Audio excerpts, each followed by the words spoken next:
Hello and welcome to Adobe Live Asia Pacific. My name is Flynn. Thank you so much for joining us. Hope you just caught the last stream with Jeremy, and I hope you caught our streams yesterday with Dale as well. This is sort of a part two, but don't worry if you missed it because we will recap, or better than me recapping, is Dale Bigeni. How you doing, my friend?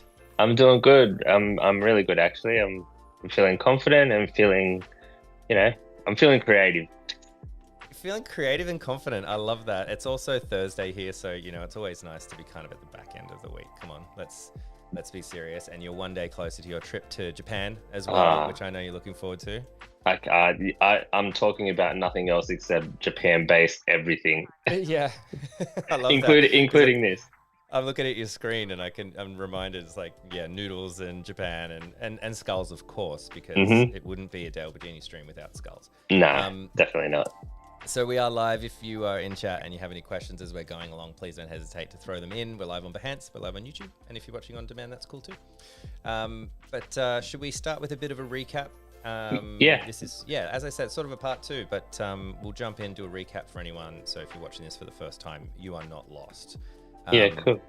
But I've got your screen up here, man. All right, a couple of skulls, and again, I'm hungry looking at these steamy noodles. Just at that time, right? 1 o'clock, ready for lunch. Okay, so yesterday we kind of we were exploring kind of I guess it all starts from like a creative block situation. Which spoke about how we can get fired up and creative and things like that, and we briefly spoke about just like, picking a couple of emojis and, kind of using emojis to be your, I guess, like your launch pad for something cool, something creative. And then, we kind of grabbed three, we merged them and created these three concepts that we thought were kind of cool. And we spoke about, all of the things attached to creating from other artworks or, referencing other art. But the overall theme is, I guess, being creative and having fun. So if you have to trace it and you want to use that as your bare bones, pardon the pun, like starting point, go for it. Then we kind of shot over the creative process of picking, one of our ideas, which we ran with the guy in the bowl over here. And then we started sketching out some more conceptual, rough ideas, loosely based on those emojis. So we tried to include all of them, and we're talking about typography and integrating the type with the illustration. And we kind of got to a point where I was struggling a little bit to get a smooth line yesterday. It was just I think it was just an update issue, but that's fine. We kind of got it to this point where I was ready to start refining it again. And I guess we're just going to take it from here and continue the process. So if you do want to watch the full thing, you can watch it from yesterday, but that's the quick recap. Yeah, that's awesome. Perfect. Great recap. And we were just talking, Johanna and I were talking during the stream yesterday and then also after, like, just about such a great idea for creative block. Like, even for live streams, we often, we're like, okay, what are we going to do? Like, what do we want to do?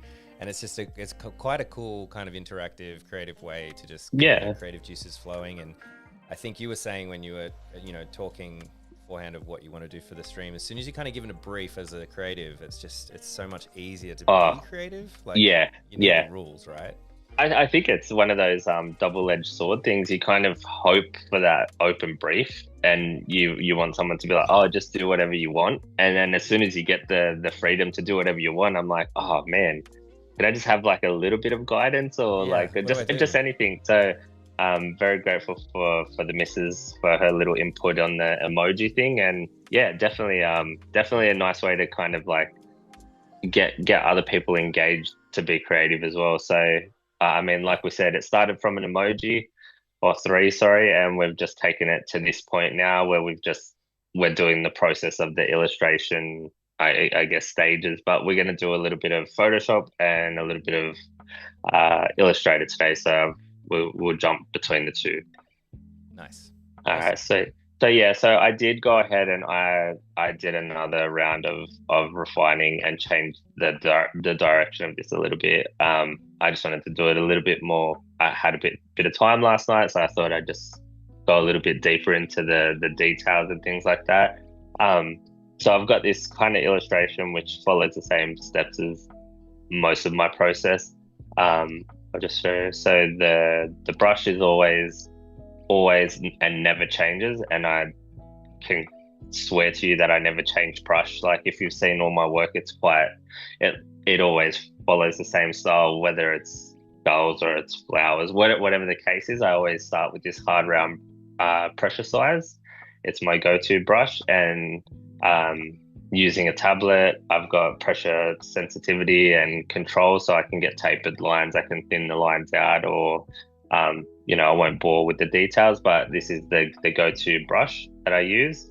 And all I did is literally I just redrew it into kind of more of a, you can say it's still pretty rough. Like it was a quick cleanup. So I can see there's a lot of things that need to be adjusted. But as we discussed yesterday, there's always room for improvement in the next step. So don't get too caught up in this one, or else you spend too long there, and then when you get to the next step, it feels like you're getting nowhere. So what I will do, so I know I've got my illustration ready. We spoke yesterday about I'm not too concerned about the type or any of that stuff kind of really here. I could rough it out if I want, and put a few typefaces in just to have a play with. But all I really wanted to know is the shape of where my text is going to follow. So I've got like a rocker, like an arch here, and then just a baseline, like an anchor point where it can sit and feel solid. So now I've got my kind of brief good to go to the next step. I'll open up Illustrator down here. So I'll drag it in, and then I'll drag in I'm literally just gonna drag this in. So I'm gonna grab the layer, if I can press the right thing here. Mm-hmm. I'm just gonna grab the new drawing layer that I've got. So this one here. Yeah. I'm just gonna pull it into here. You can open and place it if you want, but it's all the same. It does the same thing. This isn't gonna be a vital part of the artwork. So right now I just need to come here so I can, visualize it. So I just put this in, and I've got my illustration over the template drawing here. So this is the template, and that was just for the text. My refined drawing looks fine. It looks great. Like I'm pretty happy with it, but I know that I'm going to use Live Trace for this example just to explain a couple of things. There's obviously a couple of ways you can do this. So you might want to do just like this. Sorry, I'm just going to move this out of the way for a second. You can always you can do the image trace, or you might want to drop the opacity, and you want to use the pen tool or the pencil tool, the paintbrush tool, whatever you want. It doesn't really matter. Whatever you feel comfortable with. Obviously, they all give different results, and there's certain parts of each tool that I like. Having the path option like this. Oops, sorry. Having a path option like this, where I can see that it's a workable path and editable. I like this for the simple fact that I can go in and like thicken strokes, lighten strokes. I'm not too fussed about it. Like, I already know I've drawn pretty solid lines anyway, so I know I don't have to play around too much. But I do like going in and using stuff like, if I use the pen tool, I know I can change. Obviously, you can change the brushes, the style. I'm just going to open this. Okay, so if you grab this stroke here, it's on uniform. I know I can go in and change this to tapered ends and have the line literally do the taper for me. I'm not too much of a fan of this kind of technique when I'm drawing, because I know that if I go to do something else, if I go to do something else with that brush and it's kind of like a longer stroke, it can thin it out too much in the middle. It loses a bit of its the width. So if I'm using the pen tool, especially, I just use the width tool, which is shift W, and I'll just like kind of just use, I usually set like a point where I want it to go, and then adjust it from here, so that it kind of, that point where I've placed the anchor point here kind of locks it from changing the width all the way down here, so I'm only Yeah. playing around here. It still adjusts it if I go too wild, but I just find that's a heaps easier way to taper lines and stuff. It's a lot of mucking around and a much longer process, but I think the results, at least I know I've got the tapered line where it needs to be tapered, and I can keep going on this line and figure out the rest later. Like I think they all kind of like they got their strengths. The best part about that is I can still go in and adjust the actual stroke width and the point size on that. But it obviously affects the taper, and then I'll go in and adjust that. But I hardly use the pen tool anymore. I mainly use pen tool if I'm doing kind of like big block colors and things like that, just because it seems quicker to do the anchor points. But I do use the blob tool and the pencil tool probably the most. Obviously the pencil tool, I think it got a bit of a glow up. I like that now that you can see the path that it's drawing. It used to kind of feel like I wasn't able to see where I was going, and I can start and stop and kind of like, it feels pretty natural, and I still get a path that I can play with, and I can do all the same stuff that the pen tool was doing. So that's kind of like they're more of like, I would say that was me maybe, I want to say like 10 years ago. I used to really love the pen tool. I used to think it was like, best thing ever. I just thought everything was really crispy. It was like really good. Everyone used to ask, oh, how are your lines so tight? And so like, it was always the pen tool. It was never not anything else.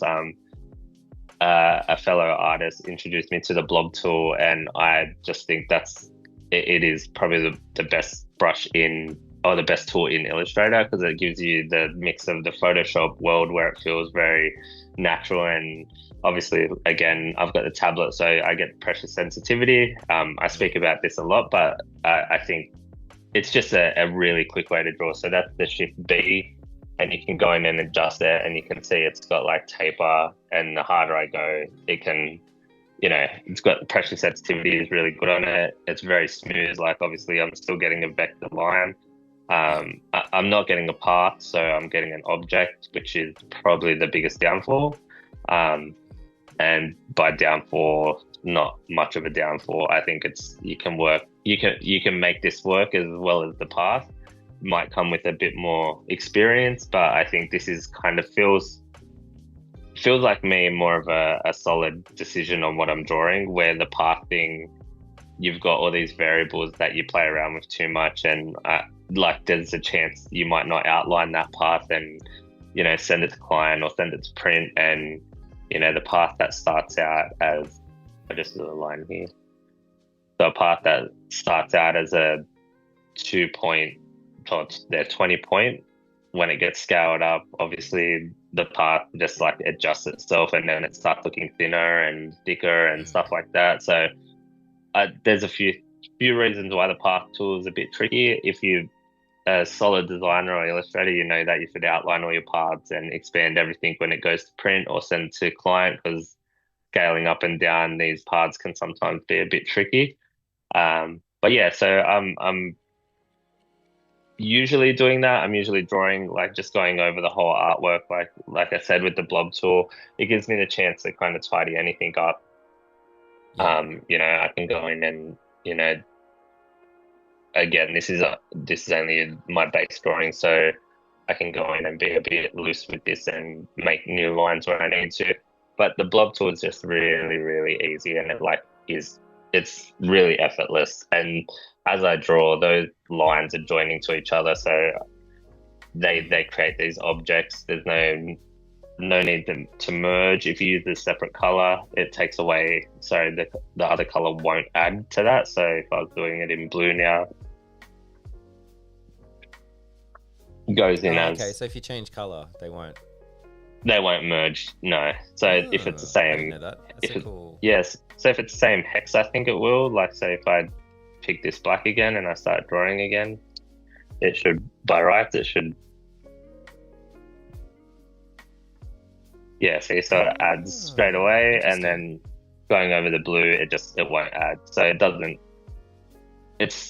It's kind of safe. I think like it's a safe way to design because you can Yeah. it is just flicking the color and picking the brush and going for gold. I think it's an easy way to easy tool to use. It doesn't work unfortunately with the mouse as well because if you're I on was the going to say, mouse, what I think is really cool about you showing the different methods is if you don't have a tablet of any kind, yeah, then the tapered version you were showing before, it does take longer, but it yeah, is something that you can do to get a similar sort of effect, right? Like it's a yeah. little bit more mechanical. You're going to I lose think that, I nice think it kind of, tests you. It challenges you a bit. I think that yeah, as an artist, I think you need to. I don't know if we discussed this online or offline, but like being able to work your way around tools and stuff like that. Or if AI was to take something away, you want to know that you can still craft something in the same manner. So yeah, using the pen tool yeah, might take long, but it upskills you, and you're like, okay, well, if I need to get some tapered lines, I use the width tool, or I can change the stroke, I guess, shape, and go in with the pen tool. But yeah, if you are lucky enough to have a tablet, like I highly recommend it if you want to push to be an illustrator. I don't think there's anything like it's a cost that is high up front, but long term pays for itself. So mm, it's definitely a gift. Yeah. nice. Okay. Also, So Jeremy in that's the good. chat, and Jeremy says, "I love your hat, dude." Thank Yeah, you. It gets a lot of comments. It's a good hat, straight out of nice hat. Sydney. It's Uh, relatable. yeah, it feels like we're already there. We're not waiting for nothing. All right, so I would normally do the draw and want to craft it by hand, and like it's all crafted by hand. But I for the sake of the stream, I do have one that's already prepared. So he's over here, but I just want to explain a couple of things first. So when you do a live trace, obviously, like live trace is, it's hit and miss. I think it's definitely one of those things where it works sometimes and it's really good, and other times you're working a lot more than you have to make it, appear the way you want it to. So I would usually just hit live trace, especially if I drew this artwork at 600 DPI, the ordinary ones. Sorry, this one here. So when I just hit live trace, it almost looks like nothing really changed, Yeah, which which is all. I guess it's okay unless you make mistakes. Like right there, I can see there was a line here that was missing. There's these lines where I erase stuff is real janky, so it picks up too much of the detail. So if you draw at 600 and you can get it clean enough, the live trace is perfect. It just takes away the legwork and you can move straight into it. I'm not gonna muck around too much with it. I'm just gonna expand it and create paths. What this does, you can see it's got a box around the artwork now. So it's basically put like a white layer or not a white layer, but there's white and black in this artwork. And with live trace, I know and notice that when you get rid of that white, so if I do select, so that's obviously a white color, and I go select same fill color, it'll grab all the white that's in this artwork, but it also like makes the artwork feel really like thick. I know it's if I'm gonna do this, so I'm gonna do that.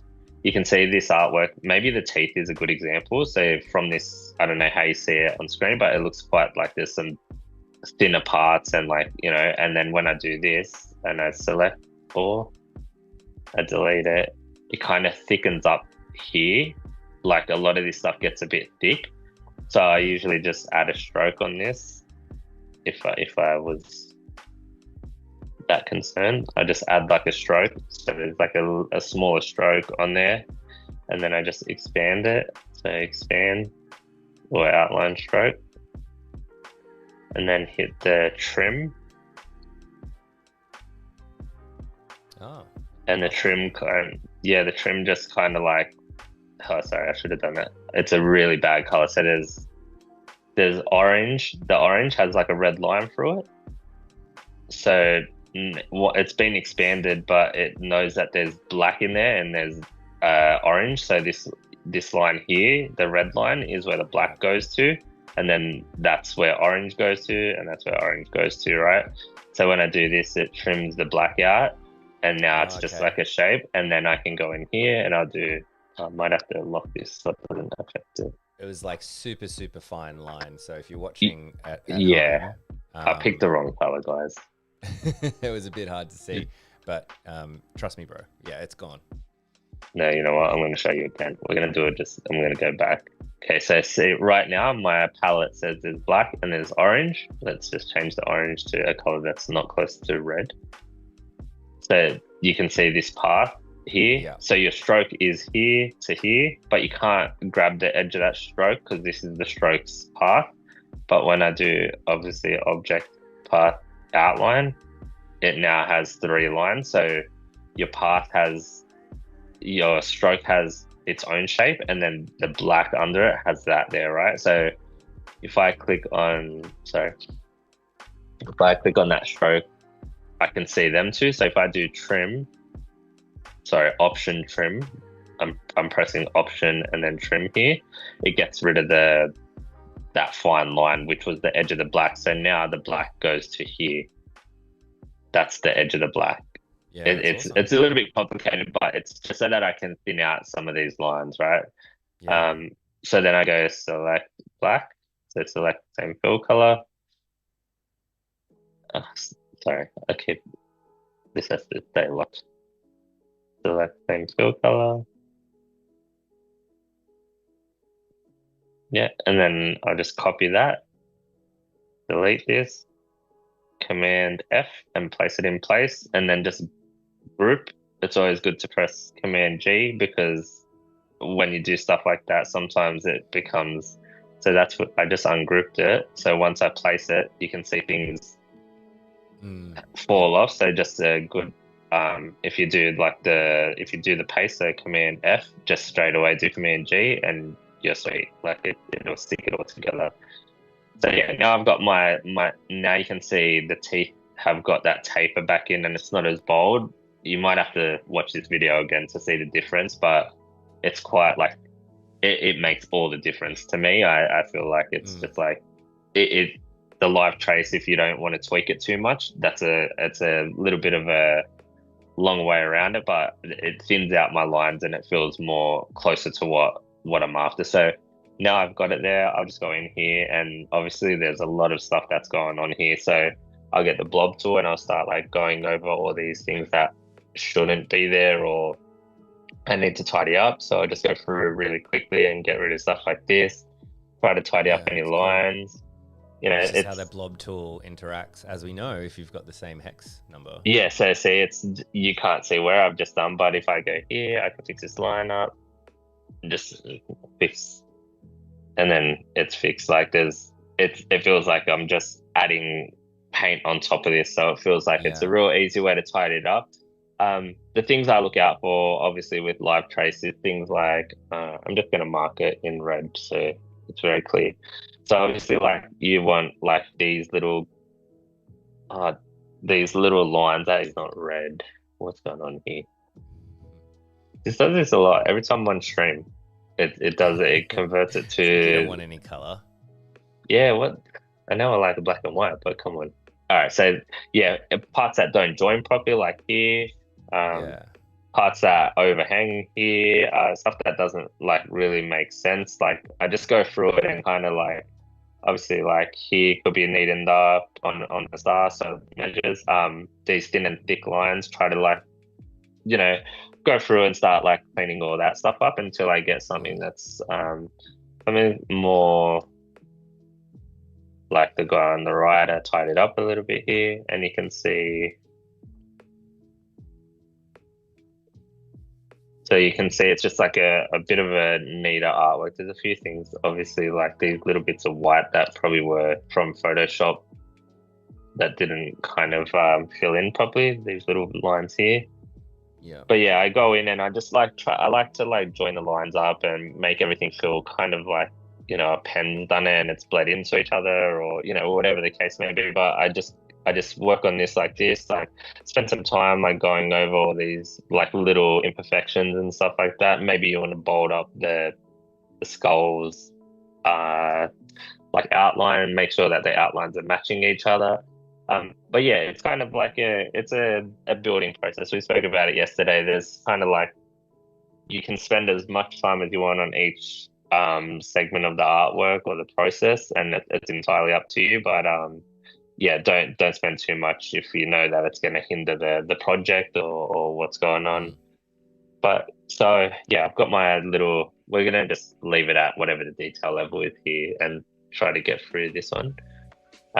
So I've got my guy, and he's living his best ramen life, bathing in it. So now we can kind of talk about the structure. I'm not going to talk too much about the color process, but we'll just do a real quick color breakdown, I think. So I'm going to try to get a base color in here. So I'm just grabbing all the lines here so that I can keep these little white parts. You'll see it's going to all come in as black. So you can see here and this part, they're not hollowing out. So I'm just going to group those three.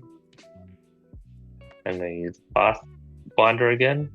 I'm going to use minus front, expand, and now I've got like a base color so I can, oh, that's a stroke. Yeah. Yes. Nice. So it's nice and quick. It's I think if anyone knows about the shapes and stuff in Illustrator, like it's obviously if there's not a broken path or a gap in the line, you can just select the outlines and kind of just copy paste, send to back, put color in, whatever you want to do. Sometimes I'm going to do this. I'm just going to get all these little colors in here, send them to back. I just group them all, and then eventually I'll just have all the greens or whatever the colors are going to be. This is obviously not our colors, but I'm just going to put all these in for now. So I've got my base, and then I can go select. While that's done, I just do select all, same, fill color. I'll grab my green, I'll just group it, or you can merge it all together. And then now I've got like at least a base color. I like to do the base color because like a lot of what I do goes to print, and we need like white base on dark shirts and stuff like that. So this is that's just a habit thing. Like screen print. Yeah, correct. Yeah. So if I wanted to color this, obviously there's a million ways to do it, but I can these are all just like clickable shapes almost. So because there's obviously such a bold outline, the program knows that that's one whole shape, and you can see it there, right? So I can just go copy. If you do Command copy and then Command F, it does the paste in place again, and you can do that. It's really frustrating. It keeps flicking you to. Yeah, it's so weird. And then I send it to back, and that's that. So like it's grayscale. And then sorry, again, just a sweet little Masters of the Universe. Very convenient. It's all it's all popping off now. Yeah. So you can see, obviously, there you go. There's a good example of thinking I got the whole shape, but obviously that black when we did the live trace connected. So just be careful of like little things like that. But easy, you just click on the very outline of that shape, and it'll pick the inside copy. Paste. All right. So yeah, it's really quick. It's really easy. Like, and then even if you do like, so you do copy paste and you don't group all this stuff, straight away, it's as easy as making sure the hex is the same, especially, and then going through and saying select same fill color and then group them all at the end. So, I'll just quickly do, and then this is we're gonna get this one colored up.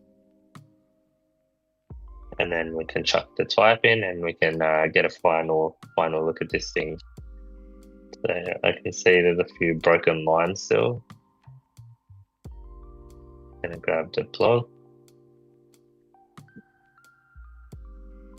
like I don't know if you've seen the memes where it's like kids these days and they're like creating these masterpieces and like just clicking away. And then there's the guy that goes to click like the yellow on the sun in Microsoft Paint back in the day, and it's like one little gap just turns the whole page yellow.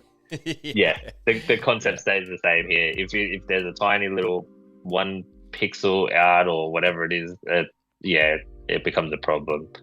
Yep. All right, so now this is not doing it. I'm just gonna draw this in. There, I can just go. You can also just paint these colors in like this if it doesn't work. There's always a plan B, you know. I can do this. Blob tool, it looks messy, but it's going straight to the back. So I just color this in like a paintbrush. Works perfect with that. And then I can just send that a couple of layers back. There you go. Yeah. So whatever. The thickness of the outline covers up the kind of imperfection. Yeah, correct. So just like as long as you don't go out of this part, the part over here, then it's easy. I don't overthink too much of what I do, but you do want it neat. So I'm gonna do select and fill color. Just gonna put a little bit of get more of the colors in here that we want. So, oops. Oh, I don't know what I just did. I accidentally clicked on something else. But yeah, really quick. This is the quickest way to color is just copy, paste in place, drop the color, send it to wherever it. Use the Command Shift. I think it's just what do you call this bracket thing next to the P? Next to the P, like square bracket. I've called it before, but it's not really a square. It's more like a rectangle. Yeah, whatever that one is. If you do Shift Command the left one, it sends it back, and if you do the right one, it sends it to the front. But if you do Command and either of those buttons, it goes one layer forward, if that makes sense. So Shift Command back will send it all the way to the back, but Command any of those two will go only step by step. Does that make sense? Yeah. So apparently they are called square brackets. Oh, okay. Commonly used. So there we go. All right. Oh, what is it about red, guys? Like, just every time I do red, it just doesn't want to do it. Okay, be like that. All right. So now I'm just making my way through here. Same process every time. I'm just clicking, grabbing the color, the only reason I'm sending it to the back and then forward one is because I want it under the black layer in case any of the little bits of white show through or anything. Yeah. But it should by rights be in exactly the same, you know. Pasting in place. There's no correct question. Yeah. So the original one is still there. So why don't you click it and then just change the color? Is it because it's grouped and you'd have to ungroup it, or? Well, I'm not too sure how it works, but if I grab this and I do green, see how it changes the whole stroke. And I was just about to say that because it just did it with the red. Sometimes when I do, even if I do copy and then I press paste straight away and do yellow, it does that. So I usually I'm not sure, I can't give anyone the answer for this, but I just, by knowing that it's going to do that, sometimes I just do copy, I click off it, and then I press paste in place. And then that way I feel like I know that I can then go yellow and it doesn't change everything. So that I genuinely could not tell you why it does that, but it does it, and it's quite frustrating, but you know, Isn't that funny? Yeah, I love that sort of stuff about, I don't know, programs and how they behave. Yeah. And sometimes you just kind of have to learn what works and what's quick. Well, yeah, that's exactly it. You it. might not know exactly what's going on, you know, I'm sure. behind the scenes, but it's like, hey, this works and it's quick. Yeah, and I'm sure someone would have an answer to why that exactly happens, but yeah, I'm the kind of person, if I find a solution to a problem and it works, then I'm just going to leave it. Like, I just, yep, that's sweet. I'm 100% the same. So obviously that time I didn't do I didn't grab the shape because there was just too many things to grab there. So but now I can go in and I know all these are going to be yellow. That's probably a good thing I should have said. If you know they're all going to be the same color, you can always grab multiple. You don't have to do one at a time. So I'm just doing shift click and just copying, just clicking on that edge, trying not to click on the black or else it will grab the whole black. So copy, paste, I drop that yellow, and then just make sure that your layers are the right ones that you're moving them, because sometimes you'll have all this extra color happening and then you might have a yellow going under the skull. It shouldn't be, so just be wary of what you're pressing. But yeah, this is how quick it is. This is how. So I'm just going to do the last noodles and I'm going to leave it as a green bowl because I want to do the typography. So let's just get rid of these green guys.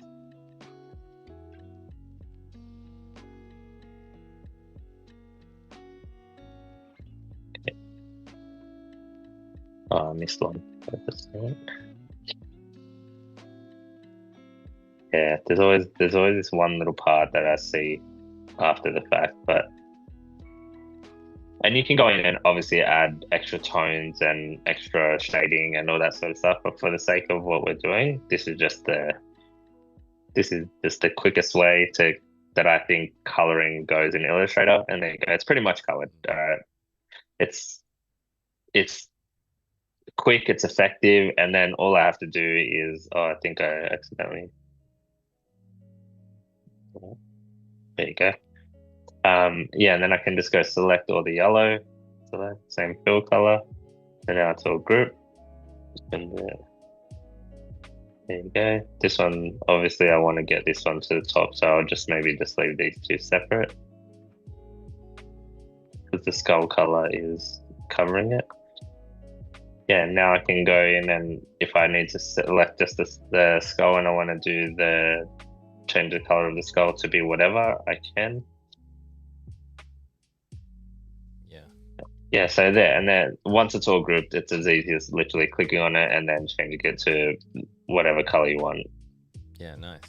So yeah, and that's the base layer, so that's gonna all go red or whatever. But yeah, it's a really cool, like, simple way. From live trace to that, like it trims like the drawing process like by so much. Like it's just so convenient. I know a lot of people dislike the live trace. I don't really understand. They call it cheating. I think it's just efficient. Yeah. I think it's like, because it's kind of sometimes pitched as, just press this button and it'll do it all for you. Work, right? Yeah. Yeah. I think the lack of, all the different techniques that you've used within here to clean it up, I think are probably parts that either people don't get or they can't do or they're not interested in putting the effort into it. Yeah, exactly. I think that's probably. All right, so this is we spoke about the shape thing yesterday. I like to have just a shape that kind of holds it all together. I'm just putting another layer behind that because I want to put a stroke on it just so that I can have a stroke on it. It's gonna be black for now, but it could change later. But let's just put a stroke on it just to make it. For now, it doesn't need to be black. All right, so now I've got this little shape. I've got all these parts that I feel like now, like we said yesterday, we spoke about it being like able to be used as a design on its own and like live alone graphic. But I like to always have a bit of copy. So usually I just, for my parts and stuff, I just create the shape, like because I have this shape here. I just copy, paste in place. I do the same process a lot, make it bigger. Click on this is type on a path. Is that what it's called? Type on path. Yeah, type on a path. I click on it and it puts the dummy copy in and I'll just call it, we called it Reaper yesterday. I just enlarge this copy all the way. It's a good idea to like put the same shape behind it and then just offset the path a bit more so just attached. That's cool. Yeah, it makes it more of a solid, like I know that it's following that curve because the graphic's so busy.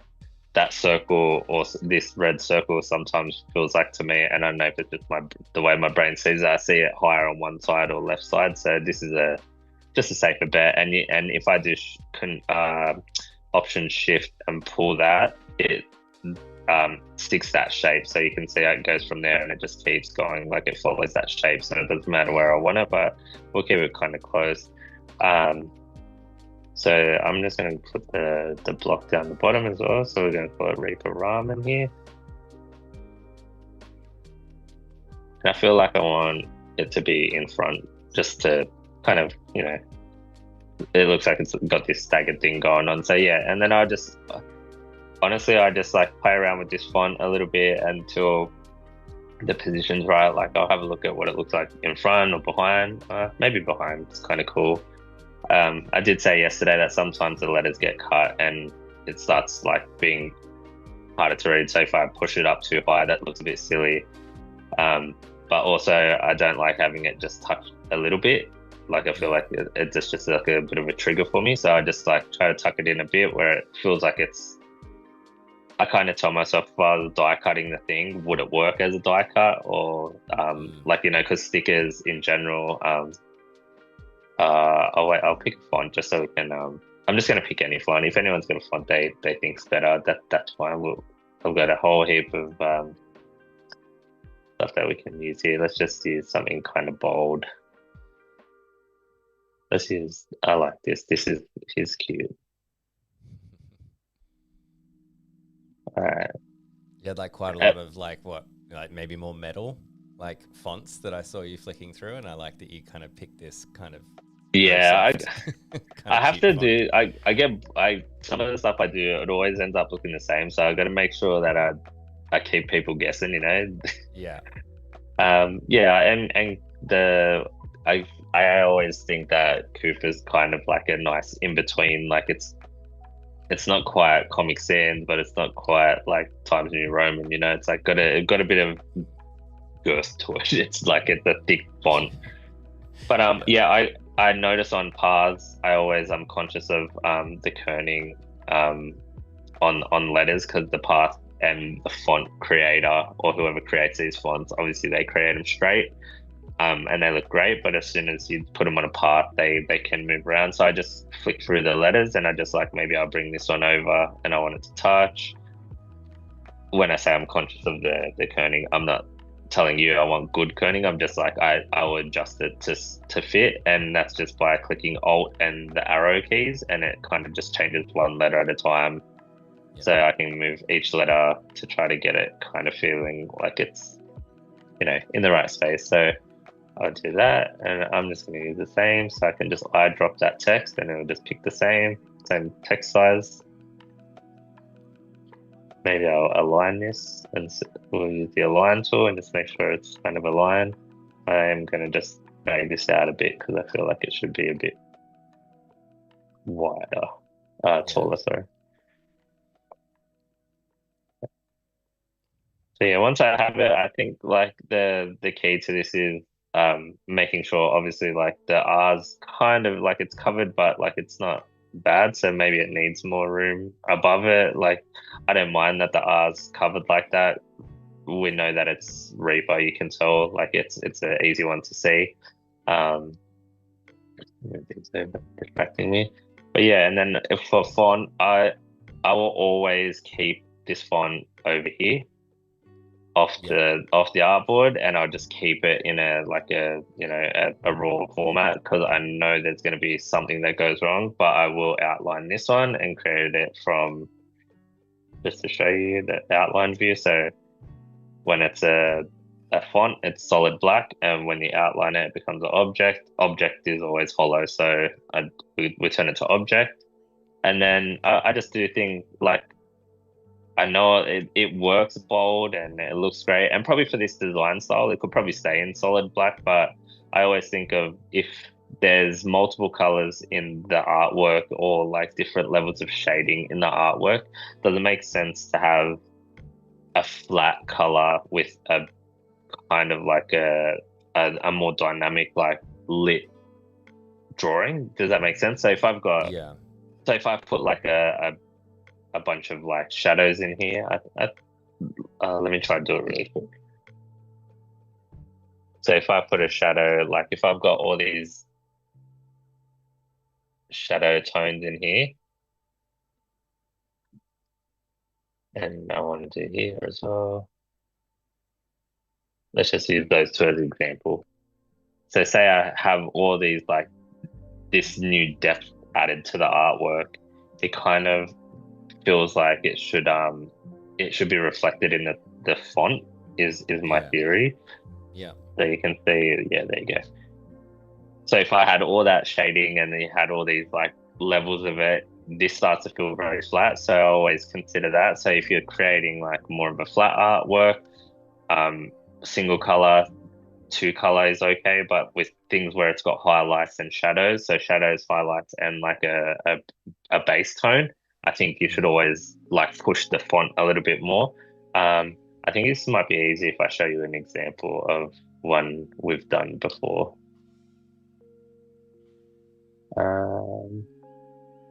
Let me sort of like here for you.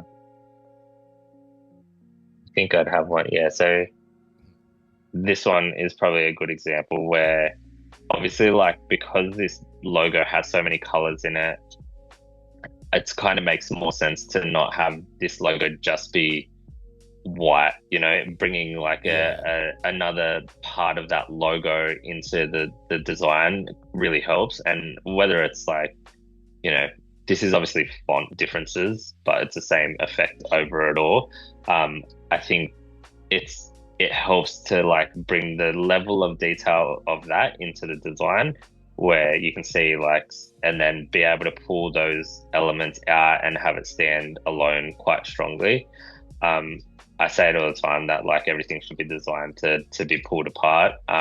Because also like this, I can probably have Reaper Ramen, pull it out here and have that brought down, and maybe it's I don't know, like a chopstick, cross chopsticks or something is the element that like becomes, you know, it came from here, but it's not quite, you know, like it's always thinking about how that typography and that logo, or not even logo, just illustration works, you know. Most 9 times out of 10, if you do a design for any company, most people want a back print or a front print and a smaller design to go with it. So like everything that's kind of from the start, what am I gonna integrate into like the front print on a shirt versus the back without it feeling like I just put like Reaper Ramen typed in, you know, Arial black or something. So yeah, that's kind of like the hot tips for it. I think when you're doing the type, I wouldn't overdo it unless the artwork calls for it. So maybe in this one you could have like 2 colors to just help it like be a little bit more like it feels like it's more attached to this design. You could put a shine on it, or you could do something else, but I wouldn't go too far. But if this was a few more colors and a bit more depth in it, then I'd do like maybe do a gradient in it, or like add stuff like that. It all comes down to obviously personal preference, but most of the time I just add strokes to things and or fills that are kind of like basic. So I'll just do that same thing again. I'll just object, expand this path. I'll just do a real quick one, Flynn. Yeah, cool. And it's the same technique of just building the text that you have there. Yeah, and then I'll just like, so I'll get this guy. So this is, I think I just done for this. Yeah, all right, that's good. So then I'll just grab the inside of that, this selection, because I don't even want that. Copy, paste. It starts feeling like it gets like too much, but I think for what it's worth at the end, like it's all worth it. Like it's a lot of steps to get like the good result. So I've got like a fill in here, and I know you can go do stuff in properties and stuff, but I just don't do it like that. I like doing it like this. So, and then I might just do a quick little shadow or something out of triangles. Just copy paste this thing across a couple of times. Just press Control D, duplicate it, group it, and then just keep going. Stuff like this is easy. It's like it's I kind of like doing things that I've been doing for a long time and make it work in the project that I'm working on. Yeah, and then I just cut it out of the shape, and maybe it's just got like that's where I get the depth from, like Yeah. feels like it gives it another level. It's a real basic thing to do, but then you can add like strokes on top of this, and yeah, I think making sure that the font isn't in a different world than the artwork is the most important thing. So if I'm going to do Totally. line Needs to work be like in the family. yeah, so line work like this, with the sharpness and the consistency in that ramen, I'd then probably come back into the artwork and add things like, some shading or something that has this in it. So I be conscious that being kind of related. So yeah, that's kind of it. That's the I guess the bare bones part of it. Obviously exploring like font types and stuff like that. You can go in and if I'm doing illustration, I don't use it often, but you can go in and use the 3D tool and do all sorts of stuff now. Like the program's come so far that like it's in one click you're getting these results and stuff like that. But does it match what you want to do? The energy of the art? Probably not. So I'm quite old school. Like I like things to be bold. I like things to be clean. But yeah, the process is there's a I guess a method behind the madness. Like I don't just put the font here and think that that's the end of it. I'm always thinking of where does that go. And that's with every project, but illustration and typography is important. Whether you're doing a brand, if it's a branded kind of piece or it's just like some cool typography that goes with it, I think that's kind of like really important. And for example, like if it's not like that feels a bit branded, you could just let everyone know that you're going to Japan this year, guys. Like in case no one knew, right? It's like, I would go in and make sure that like I can make that feel like, it's telling a story. It's not just slapped on there and stuff like that. But it's all about exploring, I guess, also exploring the project and kind of like, what works well together. And I think that's the beauty of like illustration and going from concept to here. It's, just to remind everyone, it came from like this kind of this emoji drawing, 3 emojis combined. Yeah, it's really cool. I love and now yeah, you get to a point where you feel like you have like a kind of like you built a little, you never really had this idea. Someone threw 3 emojis at you and you said, well, this is how I would treat it, this is how I would take it, and then go for it. You can take it, push it further, give it more detail, make it a print, put it on a shirt, whatever you want. The beauty of Illustrator and Photoshop is they make it that easy. So yeah, I really hope that helps and makes sense, Flynn.